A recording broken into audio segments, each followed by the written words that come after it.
Well, major wins for President Trump on trade this week. The Senate approving the United States-Mexico-Canada agreement today, one day after that historic deal to sign with a trade with China. The president tweeting, the farmers are really happy with the new China trade deal and soon to be signed a deal with Mexico and Canada. But I hope the thing that they will remember most is the fact that I was able to take massive incoming tariff money and use it to help them get through the tough times. Joining me now in his first interview since USMCA ratification, White House Director of Trade Policy, Peter Navarro. Peter, I know you're always reluctant yourself to take a bow. You always give the credit to President Trump, but let's admit, you were a driving force. You were a monumental force in this because a whole lot of people outside and even inside the administration did not foresee these victories. Well, tell you what, Charles, I don't know if you remember this, but in July on your show, I predicted 30,000 on the Dow if USMCA passed, and we got lower interest rates. So have me back when we hit that milestone. I'll take a bow then. Everything else, though, is President Donald J. Trump. Well, the way we're going, he may have to come back today.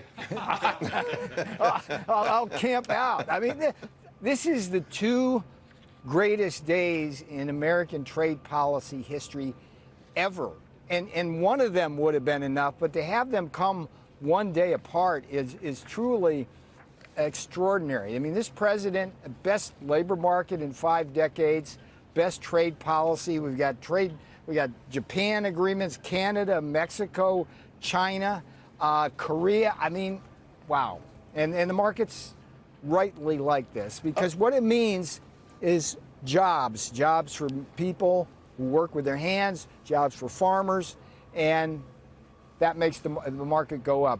Yeah, no, you're absolutely right. This morning we saw from the Philly Fed, 44% of the manufacturers see order demand, and to meet that, over 50% of them are either going to hire new people or provide more hours. So we connect these dots because you're right. Main Street needs to understand what the impact of that will be. Of course, though, you still have your critics, believe it or not. So they polled some economists. One guy from Oxford Economics said the Phase 1 deal is akin to a step 1 in couples therapy. Another person at J.P. Morgan said that the producers who supply China will benefit, but they say consumers are going to lose out. And then there was finally this from Brandenburg, right? This Phase 1 of the agreement is a big step forward by including sufficient details that establishes the framework for vastly improved economic and trade relations. Let's talk about that framework because this is what everyone's worried about, Peter. Can this thing be enforced? Will China live up to their word? So let's talk about the enforcement mechanism first of all. In the old days with the World Trade Organization, right, China joins it, breaks every rule, takes 3 years or more to get some kind of dispute resolved. By then, the American company's out of business and thousands of people are out of their jobs. In this one, we have a 90-day clock from the day somebody walks in or the administration itself files a complaint with USTR Robert Lighthizer.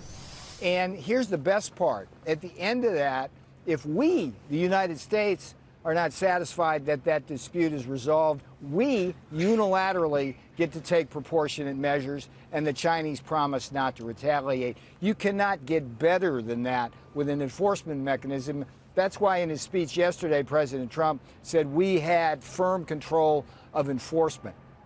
Phase 2, we got a minute left, but I need an update on this. Phase 2 in a minute. Let me see if I can do that. The tariffs are still in place, and additional tariffs can be used. We know that China's economy, by the way, they report their GDP number at 9 p.m. tonight. This will be the slowest economic year for China in 30 years. And yesterday, their largest utility said that their economy could go down to 4% growth. It's obvious that they have an urgency factor to get everything complete, isn't it? Their economic model is bankrupt, and that's why they really do need to reform that model. And in addition to the tariff pressure from President Trump, they have domestic pressure on a model that's imploding. They need to join the world where we have fair trade, reciprocal trade that'll be better for their economy. Right. This agreement, in principle, is a step towards that. But hey, Charles, great 2 days of this, and you've been covering this from day one, and it's just a great day for President Donald J. Trump. People of America should be thankful that he's sitting back there in the Oval Office I would right also now. say it's a great day for Peter Navarro and an even greater day for America. Good work, my friend. I'm coming back when we hit 30,000. See you tomorrow.